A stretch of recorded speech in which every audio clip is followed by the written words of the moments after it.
What's up everyone, John Rettinger from Techno Buffalo here. Verizon fans, the day you've waited for is finally upon us.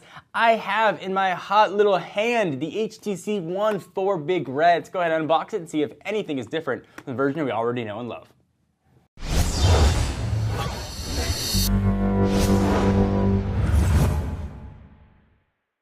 Here we've got the HTC One box. It's different than the HTC One boxes we've seen in the past. This one is sort of more square and rectangular and angular and all kinds of other stuff, and less squat than the other ones. So nothing else that exciting on it. Go ahead and open this up, and there is the HTC One. This was probably my favorite phone of the past year, and I'm really excited that it made its way to Verizon. We'll take a quick look at it here. There is the HTC One with its 4.7-inch 1920 by 1080 pixel display screen, which is a PPI of 469, and that is how you know it's for Verizon. Big, giant Verizon branding, as they've been prone to do recently. Other than that, though, this is everything stock about the HTC One. Let's see what else we're going to have in the box. You've got your SIM removal tool. Go ahead and pull that off. It is a micro SIM. We've got some booklets in there, getting to know your phone, warranty information, then your little SIM card.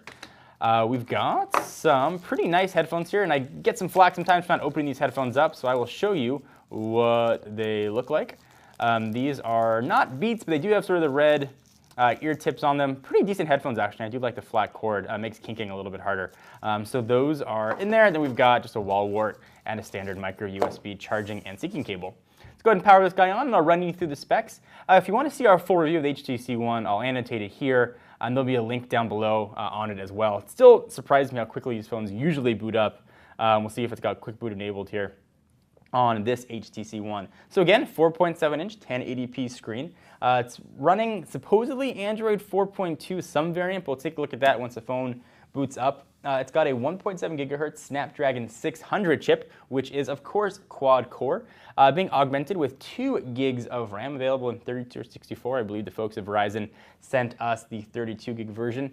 Unfortunately, though, no room for expandable storage and no removable battery here. The battery, though, is a pretty beastly 2300 milliamp hour battery, and actually, battery life for me has been pretty good with the HTC One. We'll see how it is, though, with Verizon's network. There's been a lot of talk about this camera on the back. It is an ultra pixel camera, which does a pretty nice job of taking pictures. It's a 4 ultra pixel camera. We've done full camera comparisons, comparing with other flagship devices.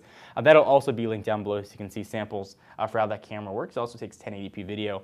Then there's a more standard 2 megapixel shooter living right there on the front.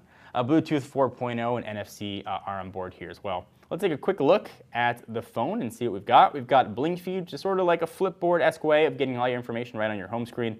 If we go into apps, one of the nice things about the One is you can configure how many icons you can see on a grid, so we'll go ahead and make that 4x5 so I can see much more. All of Verizon apps look to be in a folder, so you can choose to not view that if you like. NFL Mobile is actually pretty neat. We've got Verizon's voicemail on there. Of course, you can download your own visual voicemail application. And that is really it. Not that much bloatware. Whatever bloatware is, though, lives in just that one single folder, so that is kind of nice. Let's jump into settings and see what we've got about this phone, see what kind of software we are running out of the box. Software information, we've got Android 4.2.2, so not quite 4.3 yet. We've seen it filter out to the international variant, so presumably it'll come to the carrier versions very soon. And Sense 5, I really like. Give Sense 5 a shot if you're not a big fan of skins. This is probably the most usable one I've seen. So if you're picking up an HTC One for the first time, be wary that HTC logo is not a button as much as you want it to be. You've got a back button and a home button. Everything else is done via on-screen. Bottom, we've got boom sound speakers. We did a full demonstration in our review of those, but it sounds incredible. The best phone speakers I have ever tried. Absolutely awesome. If you need a phone to play music or have loudspeaker phone, it's a great way to go. Everything else here, though, is everything we know and love about the HTC One, but now available with Verizon 4G LTE. Anything else you guys want to see about this, let us know in the comments down below. If you just give the video a thumbs up, we'll definitely appreciate it. And check us out at technobuffalo.com for the latest and greatest tech news. I am John Rettinger, and I'll see you in the next video. What's up, everyone? It's Ashley. Thanks so much for watching that most recent video. If you enjoyed it, please click on the word subscribe right underneath me to get tons of more tech videos from us here at Techno Buffalo. We have got unboxings, comparisons, reviews, recaps, and everything else you can think of here on the channel. If you're in the mood for more technology, just click right over here to check out some of our most recent videos. See you next time, humans.